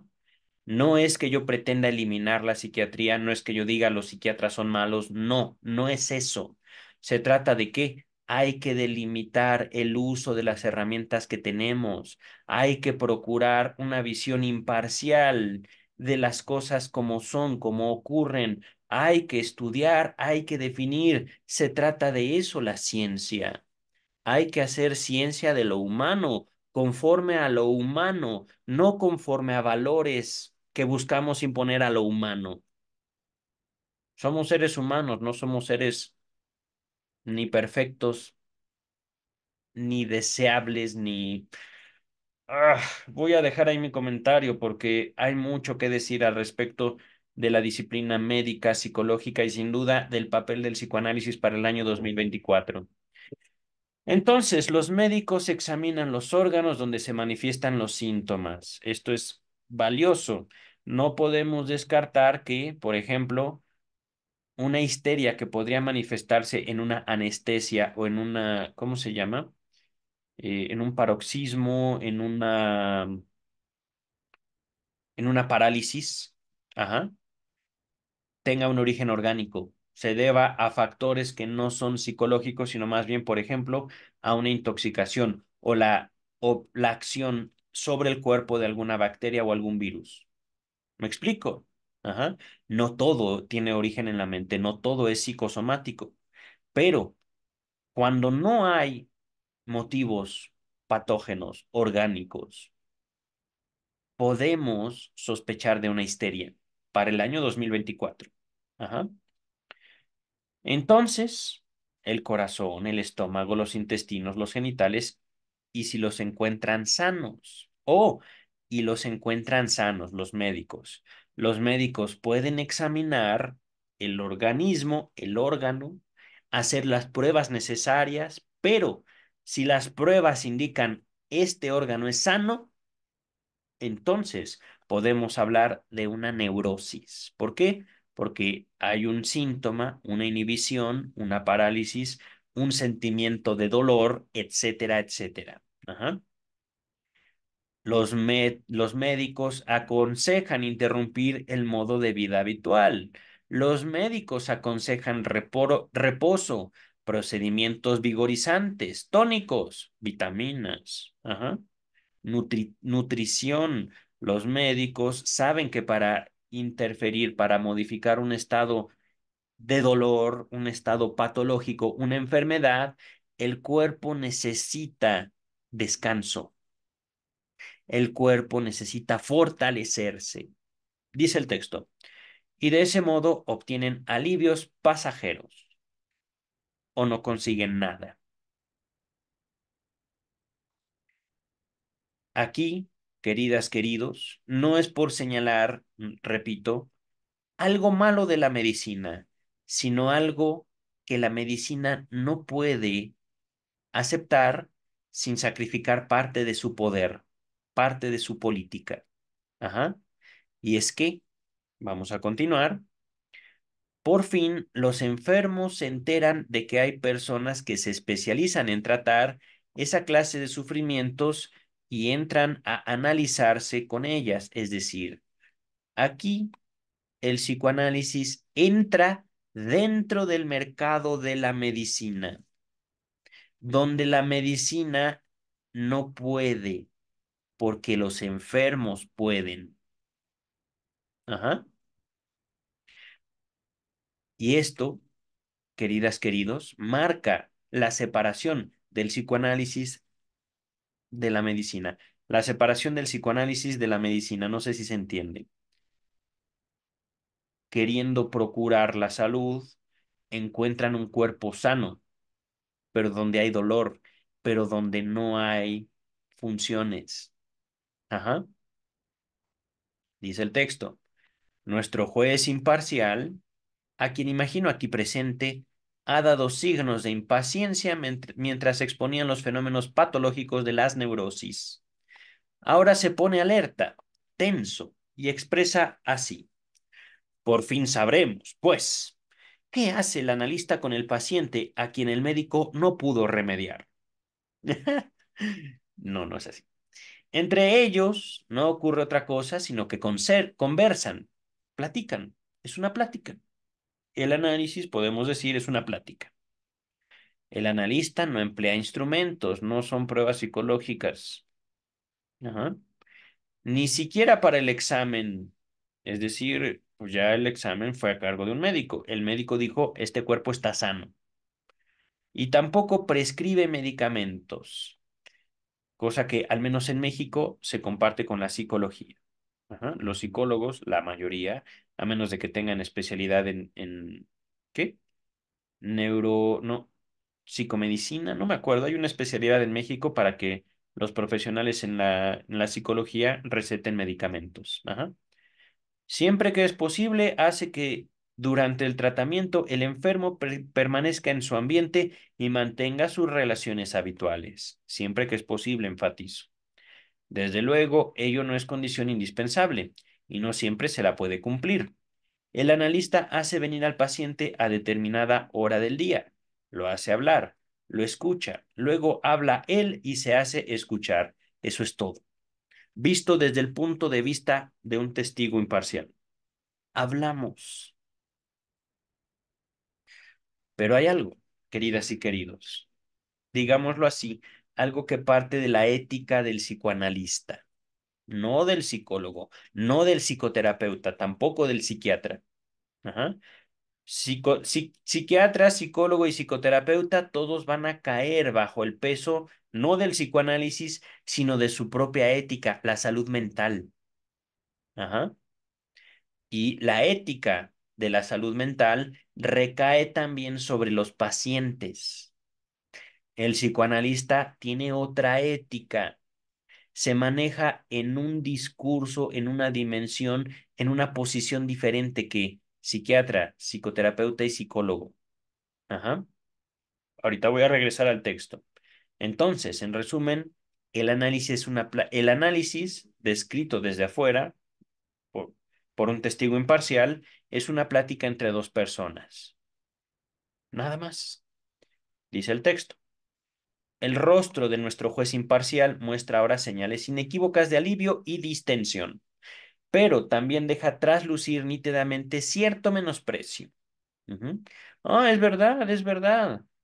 También, hablando de en México, cosas que traen alivio a través de una plática, están los tratamientos morales religiosos, donde también puedo incluir el tratamiento, el discurso de Alcohólicos Anónimos. Ajá. Son pláticas, nada más. Pero religión y Alcohólicos Anónimos van muy de la mano. ¿Por qué? Porque parten ahí de un deber ser. eh, Parten tanto la religión como el discurso de Alcohólicos Anónimos de un cierto manejo de la culpa, de una cierta predisposición a la culpa, tanto del paciente como de una invitación del padrino y del sacerdote a despertar la conciencia por ciertos pecados. Ajá. Voy a regresar al texto. El rostro del juez imparcial, entonces, ok, voy a repetir. El rostro de nuestro juez imparcial muestra ahora señales inequívocas de alivio y distensión, pero también, digamos, tranquilidad, ¿vale? Pero también deja traslucir nítidamente cierto menosprecio.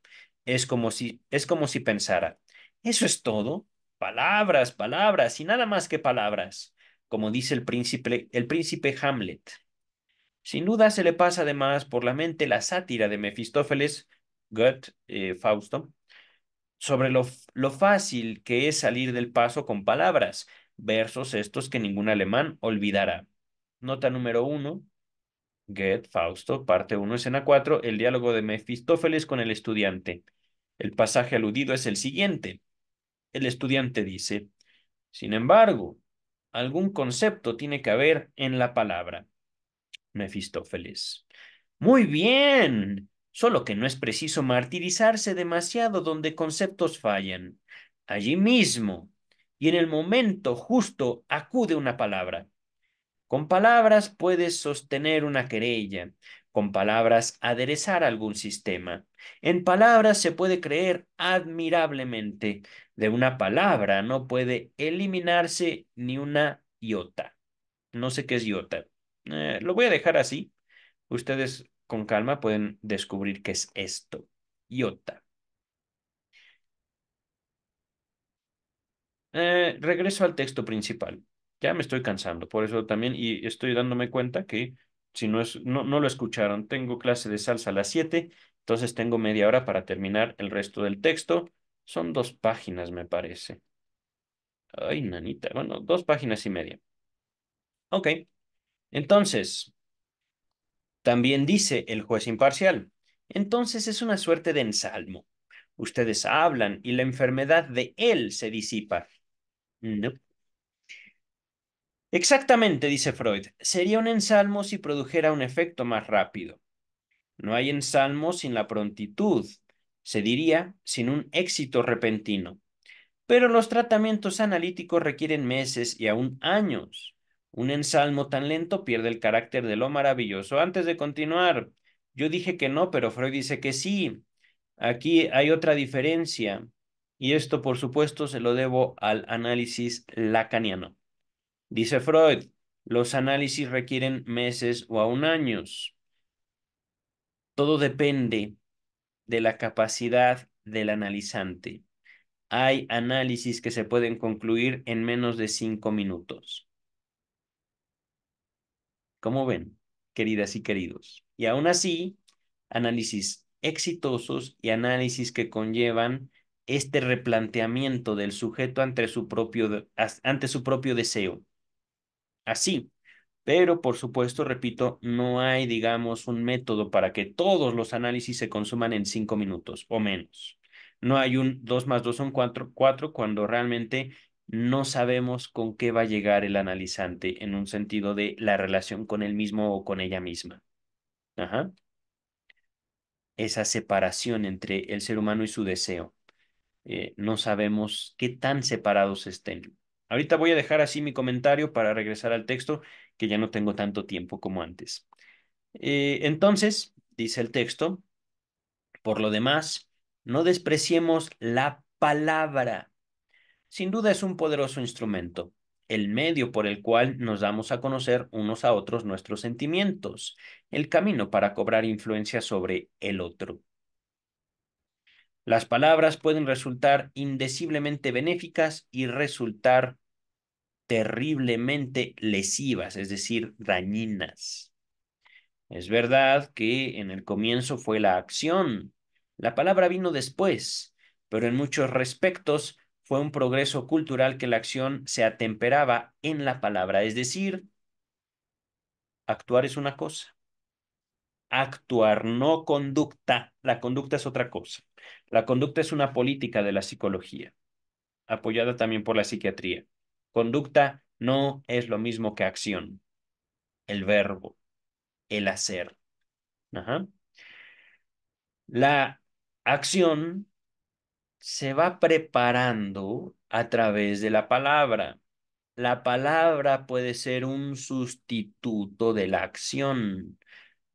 Pregunta a los conductistas en mi audiencia, ¿el lenguaje es conducta? ¿La palabra es conducta? ¿Pueden dar ustedes cuenta del proceso de la construcción del símbolo? ¿Pueden ustedes dar cuenta del peso de una mirada? Perdón, pero alguien tenía que decirlo y se dijo.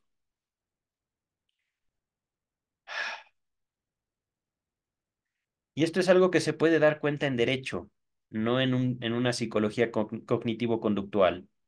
Una mirada lasciva. Den cuenta de eso, queridos cognitivo-conductuales. Besos. No estoy hablando de psicoanalistas, sino de psicólogos cognitivo-conductuales. Den cuenta ustedes de una mirada lasciva. Dice el texto. Ahora bien, la palabra fue originariamente, en efecto, un ensalmo, un acto mágico, y todavía conserva mucho de su antigua virtud. ¡Oh! ¡Bravo! Pero vamos a continuar ya. ¡Ay, no tengo tanto tiempo! Ya casi me tengo que ir. El juez imparcial prosigue. Supongamos que el paciente no esté mejor preparado que yo para comprender el tratamiento analítico. Cómo le haría usted creer en el ensalmo de la palabra o del discurso destinados a librarlo de su sufrimiento? Aquí, ¡ay, se me olvidó! Me voy a regresar tantito. Es que no se trata de lo que le dice el analista al analizante. El psicoanálisis nace de la revelación que yo soy capaz de hacerme yo como analizante. No es que la palabra del analista mágicamente me va a curar. Entonces, por eso les digo, el psicoanálisis puede hipotéticamente iniciar y terminar en menos de 5 minutos. Pum, pum, pum, ahí está su deseo. Tenga usted, tómelo. ¿No lo quiere? Bueno, no es mío. Adiós. ¿Por qué? No se trata de que el analista libre del sufrimiento. Se trata de que el sufrimiento es creación del analizante. Es, digámoslo así, su propia cruz del analizante. Y estoy ahorita valiéndome de una imagen religiosa. Ajá. Imagen, representación. ¿No? Entonces, queridas, queridos, no somos psicoanalistas porque amamos a la humanidad y queremos verla librada de su sufrimiento, no. Somos psicoanalistas porque reconocemos en el sufrimiento de la humanidad una creación de esa humanidad. Y el sufrimiento no quiere decir insatisfacción. El sufrimiento no quiere decir una relación de uno con uno mismo donde el autocastigo lleva a una forma de satisfacción. Es decir, si ellos agarraron una cruz, ¿por qué yo tengo que quitársela? Si ellos, y ahorita estoy recurriendo a una imagen católica, si ellos adquirieron el sufrimiento como una forma de relación con el mundo, que les da sentido a ellos, ¿por qué tengo yo que decirles tontos? ¿Por qué yo no reconozco mejor en su sufrimiento una creación genial de ellos, de ellas, que les permite un mundo de relaciones, que les permite, por ejemplo, vivir como siempre víctimas del destino? Es su relación, es su mundo y es respetable también. Ah, no, pero todo es salud mental, ¿verdad?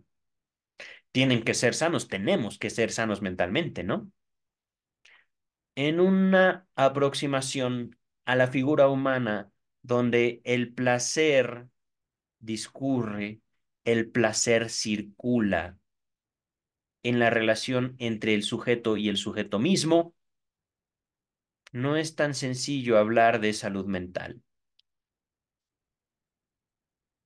Una oscilación, creo que lo acabo de leer con Lacan, una oscilación no entre bien y mal, eso es cuestión de las iglesias.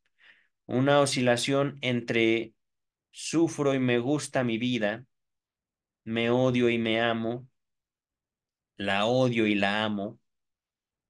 Una oscilación entre quiero y no quiero.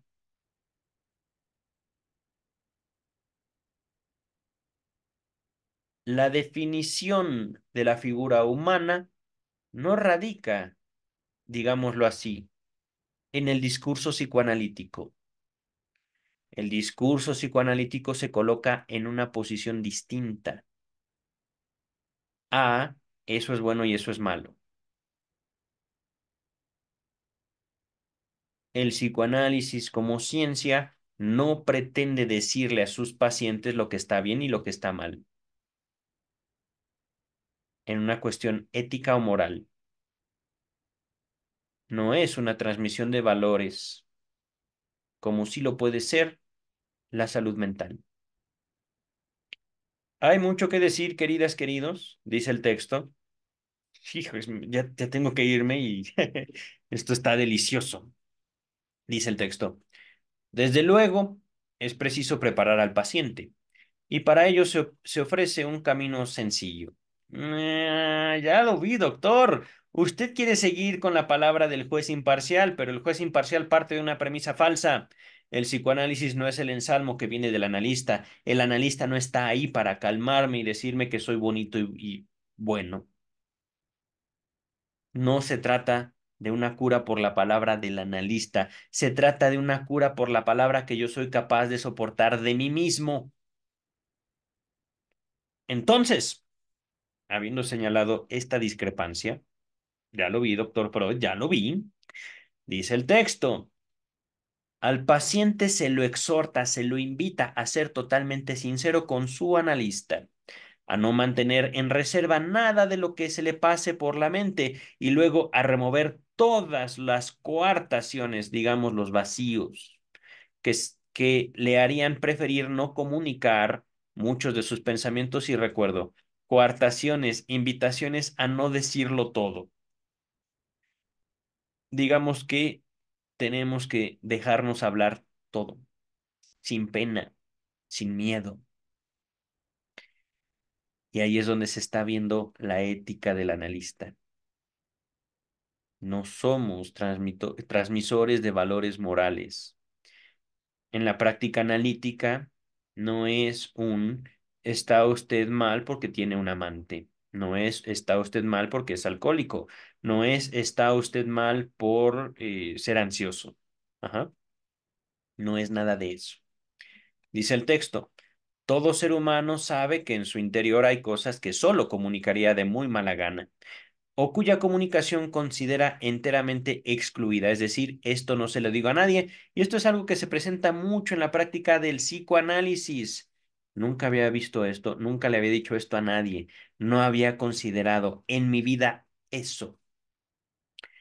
Dice el texto, son sus intimidades, es decir, simbólicamente están hablando de su parte más íntima, simbólicamente, es decir, una aproximación a la sexualidad, a lo que nos conforma, a lo que nosotros consideramos como placentero y displacentero, lo que nos da placer en esta vida o lo que nos lo quita, dice el texto.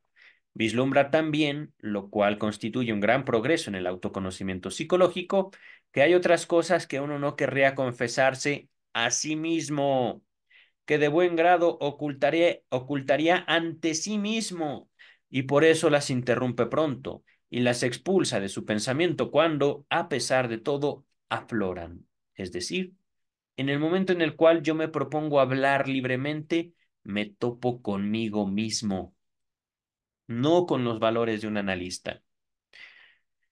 Cuando yo me topo con mi propio deseo, con mi propio ser, mi propia identidad, y busco alterar el decurso libre de mi narración, de mi palabra, entonces ocurre el psicoanálisis.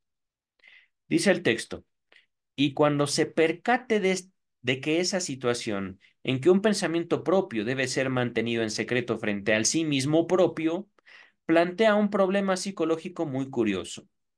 En efecto, es como si su sí mismo no fuera la unidad por la que siempre lo tuvo, como si en su interior hubiera todavía algo otro que pudiera contraponerse, oponerse a ese sí mismo. ¿Acaso se le insinúe una suerte de oposición entre el sí mismo y una vida anímica en sentido lato o directo?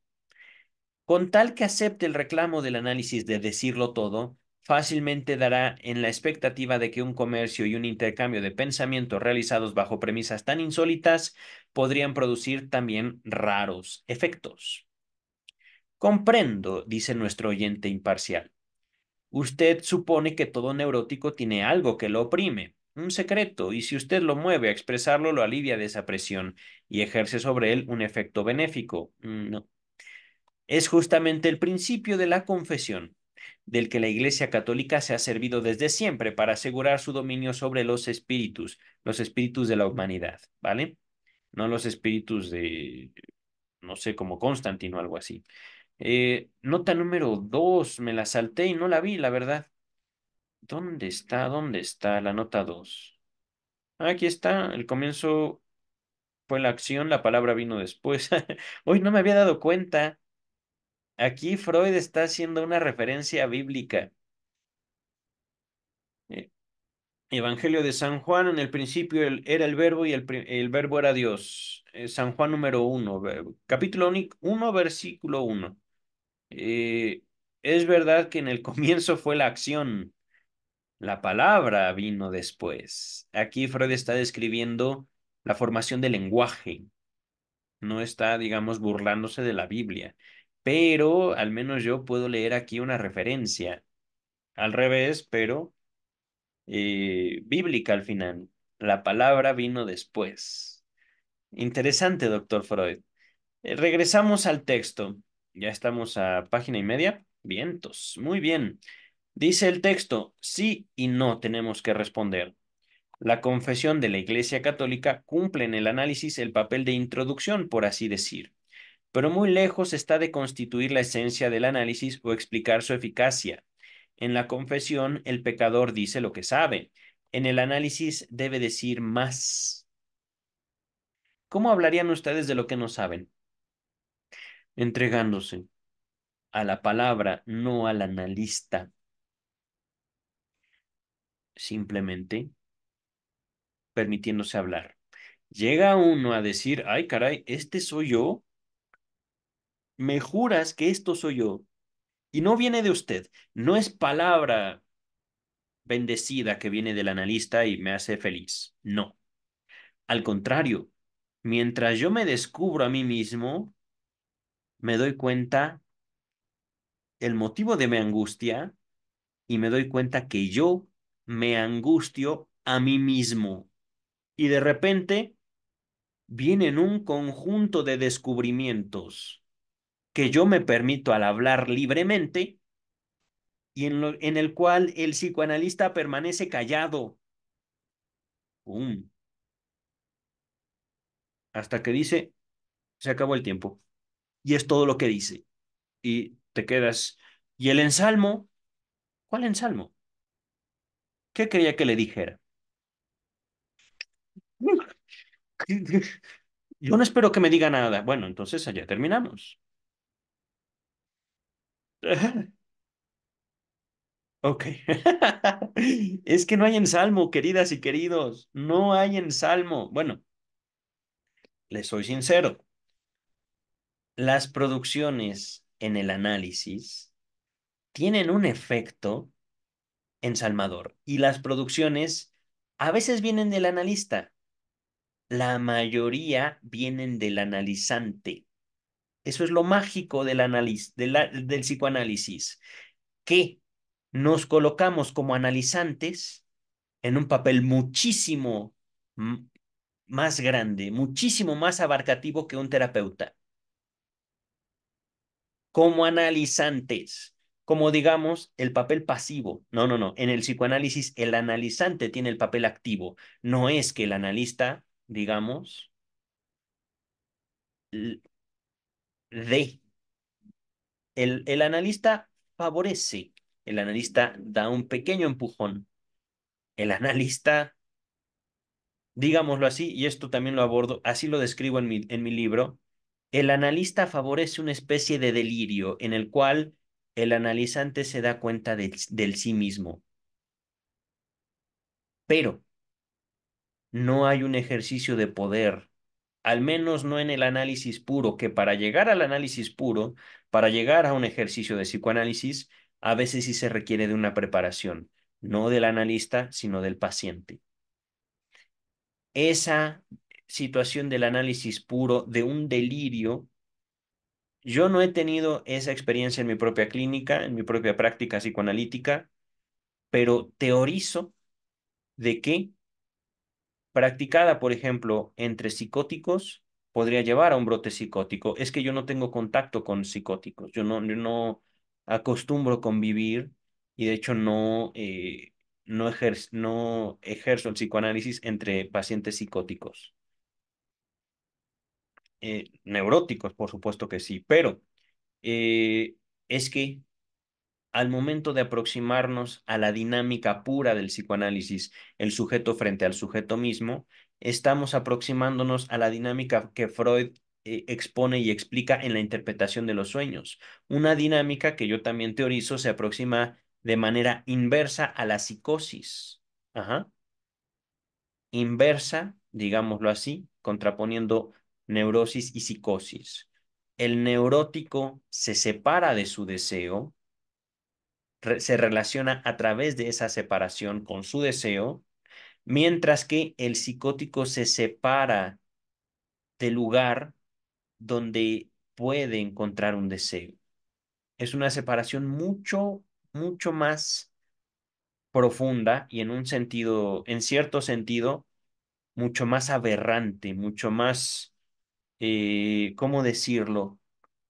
Desde un punto de vista del observador, de un observador imparcial, un testigo, mucho más terrible la separación entre el psicótico y la realidad. Ajá. Ahorita voy a dejar hasta aquí mi comentario. Por supuesto, les dejaré todo mi libro en la descripción. Ya lo leí, lo estudié en este canal. Se los dejo en la descripción, ¿vale? Entonces, Freud estaba comparando el psicoanálisis con una confesión católica. El pecador dice lo que sabe. En el análisis, el neurótico debe decir más de lo que sabe. Por otra parte, no tenemos noticia de que la confesión haya desarrollado alguna vez la virtud de eliminar síntomas patológicos directos. Bravo por eso. No se trata de decir mis verdades en el sentido de la religión. No se trata de decir mis faltas, mis pecados, lo que yo sé que a mí me pesa. Se trata de decir una verdad mucho más profunda. Y les digo, para llegar a esa verdad, pueden ser en 5 minutos, pueden ser en 2 minutos, pueden tardar años y no llegar a esa verdad. Depende justamente de la preparación y esto ya es habilidad de cada analista. Habilidad de cada analista y por supuesto capacidad de cada sujeto. También, digamos, para no llevarlos a una descolocación extrema. Esto lo estoy teorizando en este momento, no lo he investigado.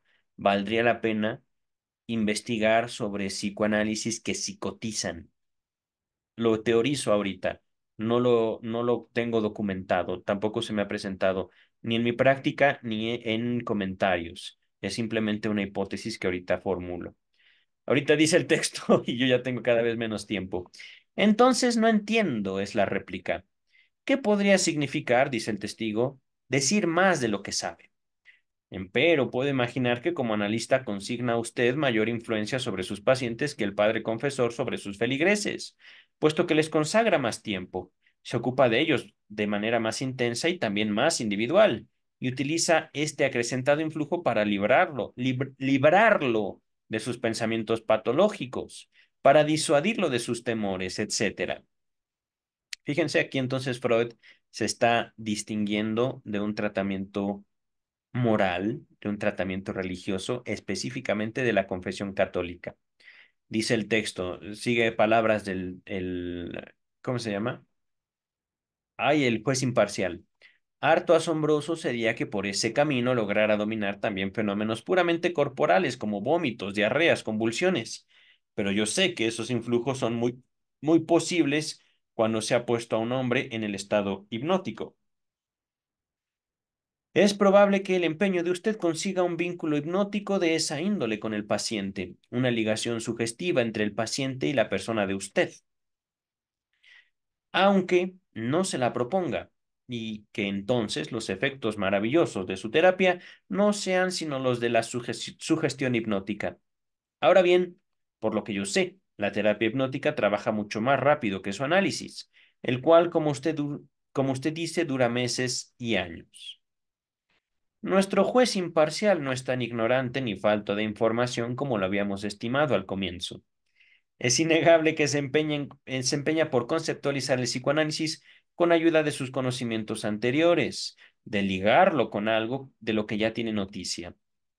Ahora se nos plantea la difícil tarea de que la difícil Ahora se nos plantea la difícil tarea de aclararle que no lo conseguirá, que el análisis es un procedimiento sui generis. No sé qué es eso. Algo nuevo y peculiar, que solo puede ser conceptualizado con ayuda de nuevas intelecciones o supuestos, si se quiere. Pero todavía le debemos la respuesta a sus últimas puntualizaciones. No sé qué sea sui generis, no tengo tiempo ahorita de definirlo. Se les queda de tarea a ustedes, queridas, queridos. Lo que ha dicho acerca del particular influjo personal del analista es, por cierto, digno de tenerse en cuenta. Ese influjo existe y desempeña un gran papel en el análisis, pero no es el mismo que en el hipnotismo. Con toda seguridad podría probarle que las situaciones son enteramente diversas allá y aquí, en el hipnotismo y en el psicoanálisis, ¿vale? ¿Acaso baste con señalar que no empleamos ese influjo personal o el factor sugestivo para suprimir los síntomas patológicos, como acontece en la sugestión hipnótica? Es decir, no lo invitamos a deshacerse de sus síntomas. No. Además, que sería erróneo creer que ese factor, la sugestión hipnótica, es el exclusivo soporte y promotor del tratamiento. Al comienzo, vaya y pase, pero luego contraría nuestros propósitos analíticos y nos constriñe a adoptar las más vastas contramedidas. Por otra parte, quiero mostrarle con un ejemplo cuán lejos se encuentra la técnica analítica de distraer y buscar excusas disuasivas. Si nuestro paciente sufre de un sentimiento de culpa, como si hubiera cometido un crimen grave, No le aconsejamos hacer caso omiso de esa tortura de la conciencia moral, insistiendo en su indudable inocencia. Él mismo ya lo ha intentado sin resultado. Pues claro. Antes bien, le advertimos que una sensación tan intensa y sostenida no puede menos que fundarse en algo efectivamente real que acaso pueda descubrirse. Algo inconsciente. Algo que él o ella no saben y sí saben. Algo de lo cual han apartado de su conciencia por múltiples factores, pero que saben y no saben. ¿Cómo?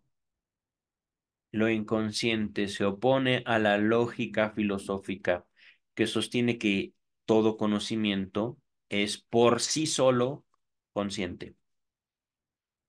Conocimiento y conciencia, véase, referencias que les estoy dando que el traductor no lo hace. El texto lo inconsciente y más allá del principio de placer. Ahorita no sé por qué estoy mencionando más allá, pero ya lo hice. Dice el texto, me asombraría, sostiene el juez imparcial, que mediante semejante aquiescencia pudiera usted apaciguar el sentimiento de culpa de su paciente. Pero, ¿cuáles son entonces sus propósitos analíticos y qué emprende usted con el paciente? ¿Qué emprende? ¿Qué hace usted? Ajá, ahí nos quedamos, queridas, queridos.